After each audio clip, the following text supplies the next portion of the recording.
Becoming a private chef isn't just about cooking. You're running a one-person business in a chef's jacket. There's no kitchen brigade, no manager, no KP. It's just you. If you don't get the business side right, it doesn't matter how good your food is. The first thing is your professional image. And the good news is it doesn't have to cost a lot. You can build yourself a solid branding structure, including a simple one-page website in a weekend. We've even got a separate full walkthrough video that shows you how to do it in less than an hour. Buy yourself a professional URL. They only cost a few euros per year, and use it for your email address. Believe me, a chef who has a proper email address looks miles more professional than one using a Gmail account. Use Canva for your branding. It's free and it's brilliant, not just for a quick logo and building yourself a color palette, but also for menus and client-facing documents.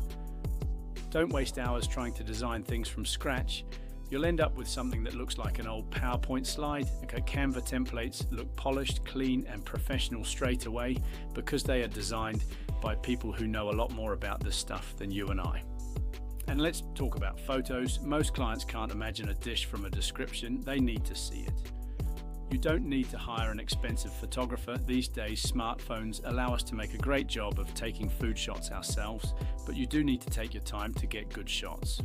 Use natural daylight if it's available. Take care to focus on the food and pay attention to what's in the background. Also, take a little time to polish them with the phone's image editor. Great photos of your food will do more to win jobs than any menu description or long-winded waffle about your life story or how your grandmother taught you to cook. And don't forget yourself. Be clean, well-presented, approachable and reliable. Clients need to trust the person they're letting into their home. Now I want to talk about your systems. In a restaurant, you've got someone for every job, but as a private chef, you wear all the hats. And this is where good systems save you. Too many chefs waste hours bouncing emails back and forth with clients, trying to offer the world every time. But completely bespoke gigs take a lot more time to pull off and generally result in lower quality when you're starting out. Don't do that. Hone down your process for setting up new jobs and clients. It should start with an information gathering email for the client and then follow up with how you propose to run the job. Include your suggested menu, how your service works, pricing, any policies that you want to cover, so that you don't end up spending your week sending hundreds of emails back and forward and eating away at your hourly rate. Actively cultivate your own recipe repertoire so that you can cost and reuse dishes and menus. That way you're not reinventing the wheel every time and your consistency will improve over time. Now let's talk about profit. Profit dies in the supermarket trolley. If you're working on a per head model, aim to keep food cost between 25 and 30% of the total. So if you're charging £50 per head, spend no more than 15 on the food. But to be clear, this only applies if you're charging a price per head.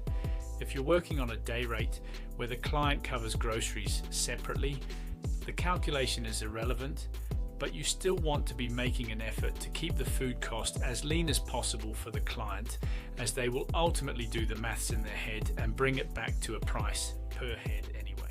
As your career develops, your approach will change a little. Stage 1 is about taking as many jobs as you can, building confidence, reflecting after each job, and tweaking your systems. Remember, the goal is to build a client list and hone your business to be as efficient as possible. Stage 2, you've got some experience and you can start being more selective. You begin choosing the jobs that suit you best and cherry picking your gigs. In stage 3, you're now quite experienced, and this is where the permanent roles come in, and they can pay 80 to 120,000 per year.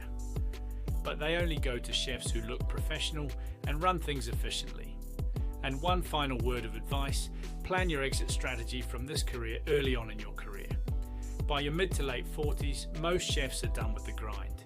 It's physically tough and it's not forever. So when you hit those big paying roles, don't just spend it all. Make the most of it and plan for what comes next at the point when you want to get out of the kitchen.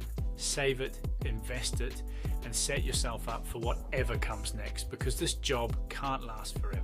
So that's the private chef business model. Look professional, build sharp systems, control your costs, and think long term.